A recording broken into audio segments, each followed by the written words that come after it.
Hey everyone, before we jump into today's topic, if you could just take a quick second to subscribe, hit that notification bell, give this a like, and maybe drop a comment, it really helps out the channel. Thank you. All right, let's talk about something I think we all know a little too well: procrastination. Today, we're going to dig into why we put things off and, more importantly, how we can finally make that shift from "I'll get to it later" to "I'm doing it right now." So, does this hit close to home? You've got that big, important thing you have to do. You know it's there, just looming over you. But instead of starting, you find yourself, cleaning the kitchen, scrolling through your phone, watching just one more episode, literally anything else. Yep, you're not alone. That is the classic procrastination trap. Okay, let's get this straight right now, because this is a total game changer. The story we tell ourselves is that procrastinating means we're lazy. But you know what? The science tells a completely different story. This isn't some flaw in your character. It's actually an emotional response. Your brain is trying to shield you from yucky feelings like stress or fear or even just boredom. So here's our game plan for today. We're going to start by totally busting that laziness myth and figuring out why we really procrastinate. Then we'll get into some super simple ways you can get started and how to make sure the progress actually sticks around. And of course, we'll wrap it all up with the main takeaways you can start using today. So let's get right into the thick of it. Why do we do this to ourselves? It's time to understand that little battle that's happening inside your own head. And here's the absolute key to all of this. Procrastination is when you delay something you know you should be doing, even though you're fully aware you'll probably feel worse about it later. See? It's not a problem with your calendar, it's a problem managing your feelings in that one single moment. Think of it like this. You've got two parts of your brain in a tug of war. You've got your rational brain, the planner, who's saying, "Come on, let's do this, it's a priority." But then your emotional brain, which is wired to seek pleasure and avoid pain right now. It just screams, "Whoa, hold on, that looks hard and scary. Let's go watch some cat videos instead for a quick dose of happiness." And, well, you know which one usually wins that fight in the short term.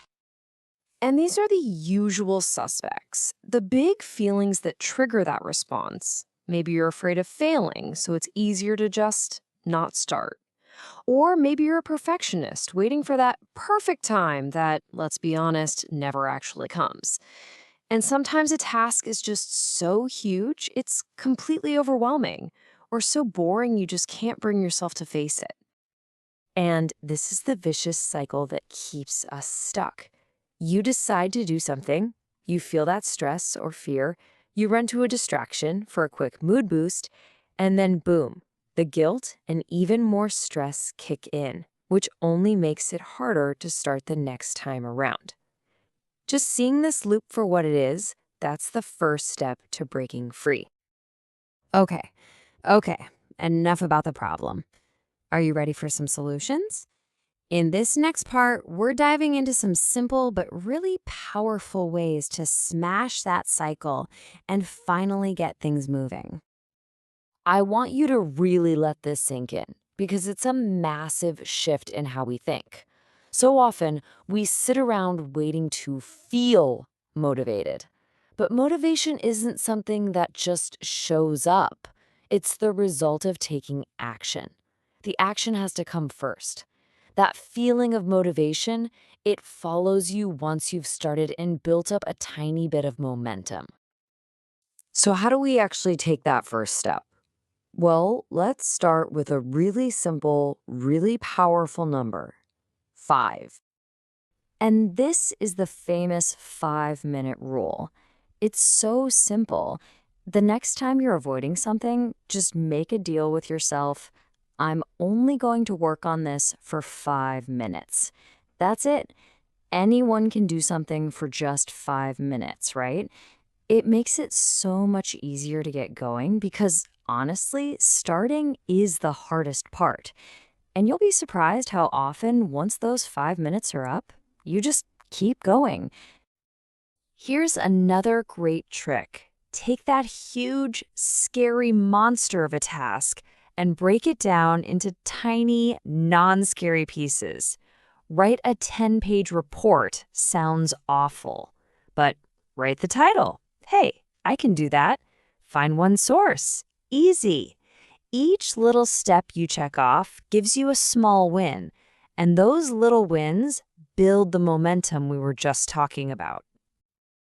If you like a bit more structure, you should definitely try the Pomodoro technique. It is so simple.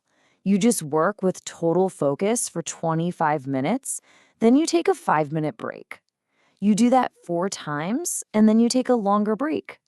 It's amazing for training your focus, and those built-in breaks help you avoid burnout. It's a fantastic way to manage your energy. So you've started. That is awesome. But how do we keep it going? How do we turn this into a real habit? Let's talk about making that progress stick around for the long haul. Now, this is a really crucial difference to understand. Motivation is fantastic, right? It's that spark that gets the fire going. But it's also a feeling, and feelings, well, they come and go. Discipline, on the other hand, is a choice. It's the decision to keep going, even on the days you don't feel like it. That's the wood that keeps the fire burning. And here is something that might sound counterintuitive, but it is so important. Beating yourself up does not work. All that guilt and self-criticism, it's just more fuel for the procrastination fire. When you slip up, and you will because you're human, practice a little self-compassion. Just acknowledge it and decide to try again. That builds resilience. Calling yourself lazy just makes you believe it. This is a powerful little mental shift. Instead of seeing tasks as these awful chores you have to do, try connecting them to the kind of person you want to be. Every time you finish something, you're not just getting it done.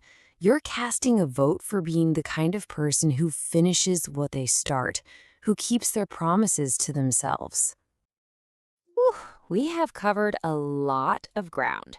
So let's boil it all down. These are the key things I want you to remember as you go on your journey from later to now. So if you only remember a few things, make it these 5. Number 1, this is about managing your feelings. It's not about being lazy. 2, trick your brain into starting with that 5-minute rule. 3, progress is way more important than perfection. Done is better than perfect. 4, build discipline, because you can't always count on motivation. And last but not least, be your own coach, not your own critic. Be kind to yourself. So, I'm going to leave you with a challenge. Forget about tomorrow or next week. What is one thing, just one small thing, that you've been putting off that you can work on for just 5 minutes today? Thanks for watching. Please don't forget to subscribe, turn on the notification bell, like, and leave a comment to support the channel.